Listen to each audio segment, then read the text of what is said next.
नमस्कार दोस्तों, आप सभी का फिर से स्वागत है आपके अपने नर्सिंग चैनल पर जिसका नाम है target nursing officers. First question is मलम पट्टी स्कोर इज़ यूज्ड फॉर। बहुत से ऐसे बच्चे होंगे जिन्होंने ये मलम पट्टी स्कोर जो हो पहली बार सुना होगा, बट ये मोस्टली यूज़ किया जाने वाला स्कोर है, जो कि हम मोस्टली नसेस के लिए यूज़ नहीं किया जाता, क्योंकि हम मोस्टली पेन स्केल यूज़ करते हैं, देन उसके बाद ग्लासगो स्कोमा स्केल यूज़ करते हैं, बट ये मलम पट्टी स्कोर हम मोस्टली यूज़ नहीं करते। बट आज हम इसके बारे में पहले जानेंगे मलम पट्टी स्कोर क्या होता है।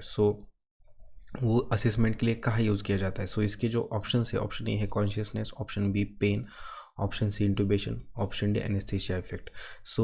कॉन्शियसनेस जानने के लिए हम ग्लासगो स्कोमा स्केल का यूज़ करते हैं, हम सभी को पता है। पेन स्केल के लिए, पेन जानने के लिए पेन स्केल का यूज़ करते हैं। इंटूबेशन एंड एनेस्थीसिया इफेक्ट, जो मलम पट्टी है जो है वो मोस्टली कौन सी टेक्निक में यूज़ किया जाता है। यहाँ पर हम ये डायग्राम से पहले समझ लेते हैं। जो ड्यूरिंग अ इंटूबेशन, अगर पेशेंट का माउथ ओपनिंग बहुत अच्छा है, मतलब पेशेंट का पूरा एपिग्लॉटिस तक, मतलब अगर लैरिंगोस्कोप डालने के बाद अगर हम पूरा विजुलाइज कर पा रहे हैं, तो वो क्लास 1 में आएगा, वो जो कि नॉर्मल कंसिडर किया जाएगा। ये फर्स्ट क्लास हो गया, क्लास फर्स्ट में आएगा ये। देन उसके बाद क्लास 2 में पार्शियली, मतलब हाफ विजिबल है हाफ विजिबल नहीं है, तो वो क्लास 2 में आएगा। ऑप्शन 3 में जो आपकी विजिबिलिटी है वो 60 to 70% इम्पेयर हो जाती है। 30% ही आप सिर्फ विजुलाइज कर सकते हो, जहाँ पे इंटूबेशन थोड़ा डिफिकल्ट हो सकता है, वो टाइम पे हम उसको क्लास 3 में डालेंगे। और फोर्थ में विजुअलाइजेशन होता है वो पूरी तरह से ज़ीरो होता है, जहाँ पे इंटूबेशन करना बहुत डिफिकल्ट होता है, वो अनदर टेक्निक यूज़ किया जा सकता है इंटूबेशन के लिए। जो ये मलम पट्टी स्कोर है वो बेसिकली इंटूबेशन के लिए यूज़ किया जाता है। आप सभी को पता होना चाहिए कि मलम पट्टी स्कोर कैसे क्लासीफाई किया जाता है। ये डायग्राम से आपको बहुत अच्छे से समझ में आएगा कि कैसे क्लासीफाई किया जाता है। Next question is, first vaccine give just after birth. जो बेबी के आफ्टर बर्थ फर्स्ट वैक्सीन कौन सा दिया जाता है। Option A vitamin A, option B BCG, option C OPV, option D hepatitis B.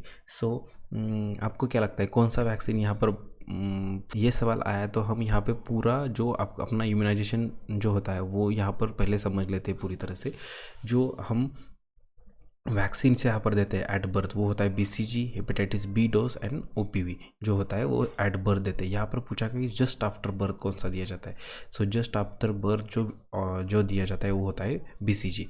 Basically आपको ये शेड्यूल पूरा वैक्सीन्स कौन से टाइम पे, एज ड्यूरेशन पे और कौन से रूट से दिए जाते हैं, ये सभी आपको पता होना चाहिए, क्योंकि इसमें से एक सवाल आता ही आता है। इसका जो सही जवाब होगा जस्ट आफ्टर बर्थ कौन सा वैक्सीन दिया जाता है, वो होता है option B BCG. Next question is, which gas is used in laparoscopic procedure. Laparoscopic जो प्रोसीजर्स होती है, लैप्रोस्कोपिक सर्जरीज होती है, उसमें कौन सा गैस यूज किया जाता है एब्डोमेन को इन्फ्लेट करने के लिए। बहुत से ऐसे बच्चे होंगे जो ओटी में काम करते हैं, या बहुत से ऐसे बच्चे होंगे जिनको ऑलरेडी पता होगा कि लैप्रोस्कोपिक में एब्डोमेन में गैस इन्फ्लेट करके, विजुअलाइजेशन क्रिएट करके, कैमरा की हेल्प से वहाँ पर सर्जरीज कंडक्ट की जाती है। वहाँ पे कौन सा ऐसा गैस जो इन्फ्लेट किया जाता है। ऑप्शन ए है CO2, मतलब carbon dioxide, option B normal air, option C oxygen, option D nitrogen. इसका जो सही जवाब होगा वो CO2 होगा। बेसिकली यहाँ पर आप देख पा रहे हो, ये जो आप यहाँ पर देख रहे हो, ये इसे पोर्ट कहा जाता है, जो एक्चुअली एब्डोमेन में इंसर्ट किया जाता है। यहाँ से जो इंस्ट्रूमेंट आप देख रहे हो, ये इंस्ट्रूमेंट इंसर्ट किए जाते हैं। ये जो आप यहाँ पर देख रहे हो ये कैमरा है, और कैमरा की हेल्प से यहाँ पर अंदर विजुअलाइजेशन क्रिएट किया जाता है, और यहाँ पर CO2 गैस फिल की जाती है। बेसिकली CO2 गैस ही क्यों फिल की जाती है, इसका जवाब क्या होगा। नॉर्मल एयर भी फिल कर सकते हैं, ऑक्सीजन भी फिल कर सकते हैं। मोस्टली क्या होता है, ड्यूरिंग सर्जरी हमें एक आध ऑर्गन अंदर कट भी करना पड़ सकता है। कट करने के लिए हम कॉटरी यूज़ करते हैं। कॉटरी मतलब लाइगेशन या कॉटरी यूज़ करते हैं। जो कॉटरी होती है वो अगर हम ऑक्सीजन या नॉर्मल एयर अगर अंदर इंड्यूस करेंगे, तो जो कॉटरी है वहाँ से स्पार्कलिंग क्रिएट होती है। जब हम ऑर्गन को या किसी चीज़ को वहाँ पे टच करते हैं तो वहाँ पे स्पार्क क्रिएट होता है। जो अगर CO2 या ऑक्सीजन अगर अंदर इन्फ्लेट किया जाएगा, तो वहाँ पे फायर पकड़ने के चांसेस या बर्न होने के चांसेस बहुत ज़्यादा है। CO2 से बर्न होने के चांसेस निग्लिजिबल या नहीं हो सकता वहाँ पे, इसकी वजह से वहाँ पे CO2 इन्फ्लेट किया जाता है। Next question is, cardinal sign for preeclampsia is. मतलब प्री क्लैम्सिया में कौन से ऐसे इंपॉर्टेंट साइंस आपको मोस्टली देखने को मिलते हैं यहाँ पे? Option A rise in blood pressure, option B abdominal pain, option C gastritis, option G jaundice. So pre eclampsia ऐसी कंडीशन है जिसमें जहाँ पे ड्यूरिंग अ प्रेगनेंसी पेशेंट का ब्लड प्रेशर ज़्यादा बढ़ जाता है। यहाँ पे मार्क्ड प्रोटीन यूरिया या प्रोटीन की प्रेजेंस है वो यूरिन में बढ़ जाती है, या पेशेंट की जो वेट है वो बहुत ज़्यादा बढ़ जाता है, फीट को स्वेलिंग आती है, डबल विजन होता है, may be sometimes vision loss भी हो सकता है ऐसे। और जो प्री क्लैम्सिया है वो इक्लाम्सिया की प्रायर कंडीशन है। अगर प्री क्लैम्सिया पे प्रॉपर ट्रीटमेंट नहीं मिला तो इक्लाम्सिया कंडीशन जैसे कि कन्वर्जेंस वगैरह भी आ सकते हैं। सो यहाँ पर प्री कार्डियल साइन क्या है? जो राइज ब्लड प्रेशर जो होता है, मतलब जहाँ पर नॉर्मल ब्लड प्रेशर जो होता है 120/80, उससे ज़्यादा ब्लड प्रेशर 160/100, 160/90 अगर ब्लड प्रेशर हो तो वहाँ पर हम कंसिडर कर सकते हैं कि वो साइन प्रीक्लाम्सिया का है। So next question is which of the following immunity is present from our birth? So इनमें से कौन सी इम्यूनिटी होती है जो हमारे बर्थ के साथ ही हमारे साथ होती है? Option A innate immunity, option B passive immunity, option C acquired immunity, option D active immunity. So यहाँ पर डायग्राम दिए गए है। ये जो इम्यूनिटी है फर्स्टली ये डिवाइड होती है innate immunity and acquired immunity. Innate immunity मतलब आपके बर्थ के साथ ही जो इम्यूनिटी आपके साथ आती है उसे इनेट इम्यूनिटी कहा जाता है। और एक्वायर्ड इम्यूनिटी जो होती है वो एक्वायर्ड इम्यूनिटी हम बाहर से कंज्यूम करते हैं, जैसे कि इम्यूनाइजेशन के थ्रू, या जो जो कोलेस्ट्रॉम होता है जो ब्रेस्ट फीड से हमें मिलता है, उसमें जो एंटीबॉडीज़ होती है वो जो होती है वो स्पेसिफिक डिसीज़ के अगेंस्ट हमें इन्फेक्शन से प्रिवेंट करती है। सो इसका जो सही जवाब होगा वो इनेट इम्यूनिटी होगा। सो next question is, so basically ये जो सवाल है वो पूछा गया है स्केल के ऊपर, जो मोस्टली जो नर्सिंग के रिलेटेड जो स्केल्स हम यूज़ करते हैं पेशेंट के असेसमेंट के लिए, इसके ऊपर पूछा गया सवाल है। पहले ही हमने पहले क्वेश्चन में जैसे कि मलम पट्टी स्कोर को डिस्कस किया, वैसे यहाँ पर GCG स्कोर के ऊपर सवाल पूछा गया है। तो patient with a head injury का पेशेंट है, and assessing the patient assess the patient that is opening eye by verbal, confused conversation and flexion. Find out the GCG score of the patient का GCG score क्या होगा यहाँ पर हमें find out करने के लिए बोला गया है। सो GCG स्कोर जो होता है, जैसे कि उसका फुल फॉर्म क्या है GCG स्कोर का, अगर किसी को पता है तो प्लीज़ कमेंट बॉक्स में बता देना, जल्दी जल्दी आप कमेंट बॉक्स में बता दीजिए। सो GCG स्कोर क्या हो, कैसे कैलकुलेट करते हो, ये जानने से पहले अगर आपने अभी तक वीडियो को लाइक नहीं किया तो प्लीज़ वीडियो को लाइक कीजिए, क्योंकि वीडियो बहुत शानदार होने वाला है, आपको बहुत इन्फॉर्मेशन यहाँ से मिलने वाली है। सो अगर आपको कोई भी क्वेरी हो तो प्लीज़ कमेंट बॉक्स में ज़रूर बता देना। सो टॉपिक पर वापस आते हैं। GCG स्कोर क्या होता है? ग्लासगो स्कोमा स्केल कहते हैं उसे। So basically GCG score calculate करने से पहले हम GCG कैसे कैलकुलेट करते हैं, उसके कौन कौन से कैटेगरीज होती है वो पहले समझ लेते हैं। सो GCG स्कोर जो होता है वो बेसिकली 3 कैटेगरीज में डिवाइड किया जाता है: eye opening responses, best verbal responses and third is motor responses. So eye opening responses जो होते हैं वो स्पॉन्टेनियसली अगर है तो उसको 4 स्कोर दिया जाएगा। टू स्पीच मतलब हम उसे बोल रहे हैं और पेशेंट हमें रिस्पॉन्ड कर रहा है, उसका मतलब उसे 3 स्कोर दिया जाएगा। टू पेन अगर उस पेशेंट को हम पिंच कर रहे हैं तो वो टाइम पे अगर वो आई रिस्पॉन्स कर रहा है तो वो उसको 2 स्कोर दिया जाएगा। देन पेशेंट को पेन स्टिमुलस देने के बाद, खुद से बात करने के बाद भी अगर पेशेंट बात नहीं कर रहा है तो उसको 1 स्कोर दिया जाएगा। देन बेस्ट वर्बल रिस्पॉन्सेज कौन से है पेशेंट के? Orientation to time place person, अगर खुद से है पेशेंट तो उसको 5 स्कोर दिया जाएगा। देन रिस्पॉन्स टू, अगर पेशेंट का वर्बल रिस्पॉन्स कन्फ्यूज्ड है तो उसको 4 स्कोर दिया जाएगा। इनअप्रोप्रिएट वर्डिंग है, इररिलेवेंट स्पीच है तो उसको 3 स्कोर दिया जाएगा। इनकॉम्प्रेहेंसिबल साउंड है, पेशेंट का बहुत धीरे से बात कर रहा है, मरमर है तो उसको, या मम्बलिंग है तो उसको 2 स्कोर दिया जाएगा।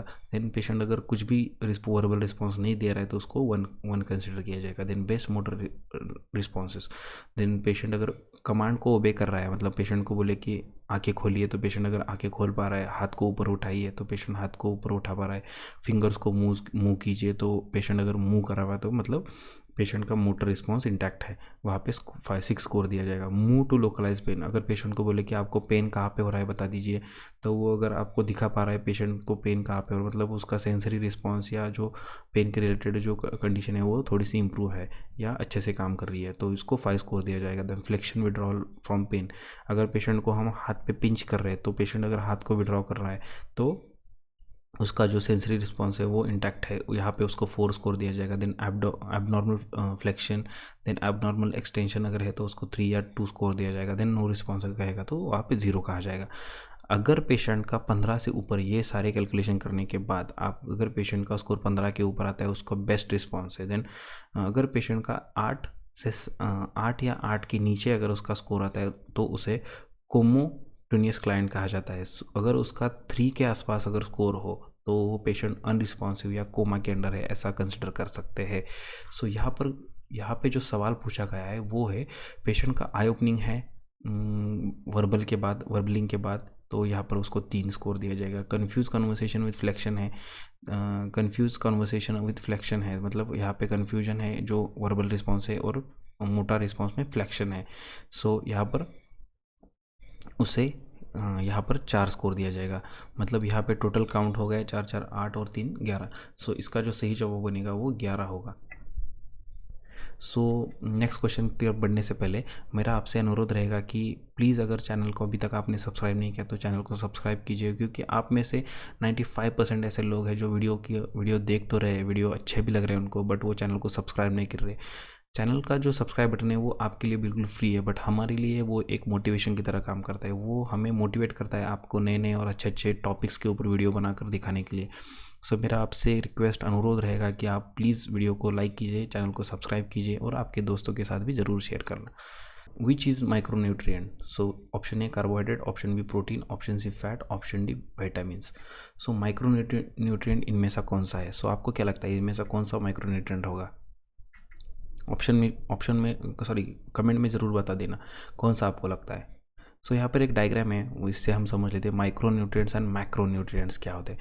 माइक्रो न्यूट्रिएंट जो होते हैं जो फ्रूट्स, वेजिटेबल्स या ग्रीन लीफी वेजिटेबल्स से आपको जो मिलते हैं उसे माइक्रो न्यूट्रिएंट्स कहा जाता है। बट मैक्रो न्यूट्रिएंट जो होते हैं जैसे कि fat, protein, large amount of carb जो होते हैं वो जो होते हैं meat product, dairy product, then fish, उसके बाद ब्रेड वगैरह जो होते हैं उससे माइक्रो न्यूट्रिएंट्स आपको मिलते हैं।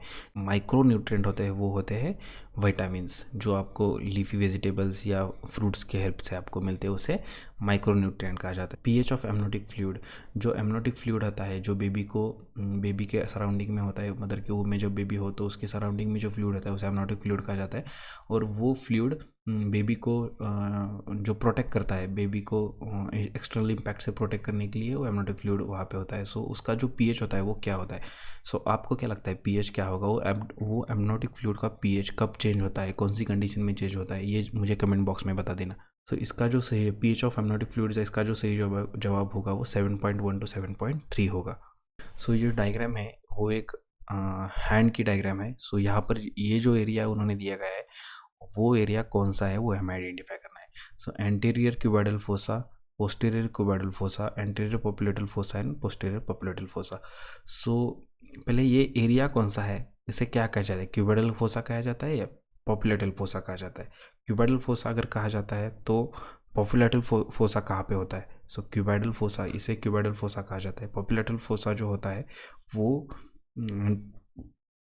पोस्टीरियर टू नी जॉइंट, हमारे लेग्स में होता है, जहाँ पे नी जॉइंट होता है वहाँ पे पोप्युलेटल फोसा होता है। सो इसकी जो सी एंड डी जो है वो गलत जवाब है। इसके सही जवाब अभी ये दोनों में से ये एक ही होगा। सो anterior cubital fossa and posterior cubital fossa, जो एंटीरियर होगा या पोस्टीरियर होगा ये आप मुझे ज़रूर बता दें। उससे पहले क्यूबोइडल फोसा का क्लिनिकल सिग्निफिकेंस या इंपॉर्टेंस क्या है वो समझ लेते हैं। मेनली क्यूबोइडल फोसा जो होता है वहाँ पर जो आर्टरीज या वेन्स होती है वो हमें ब्लड कलेक्शन के लिए यूज़ किया जाता है, ब्लड डोनेशन के लिए यूज़ किया जाता है। देन उसके बाद कभी कभी हम आईवी इन्फ्यूजन के लिए भी वहाँ पे हम इंसर्शन स्काल्प या इंट्रावेनस ये इंसर्ट करते हैं। जब अगर ऊपर सुपीरियर टू हैंड अगर हमें कोई वेन्स अच्छे से पाल्पेट नहीं हो पा रहे तो वहाँ पे भी हम आईवी इन्फ्यूजन के लिए स्काल्प या इंट्राकैथ इंसर्ट कर सकते हैं। सो इसका जो सही जवाब बनेगा वो होगा एंटीरियर क्यूबोइडल फोसा।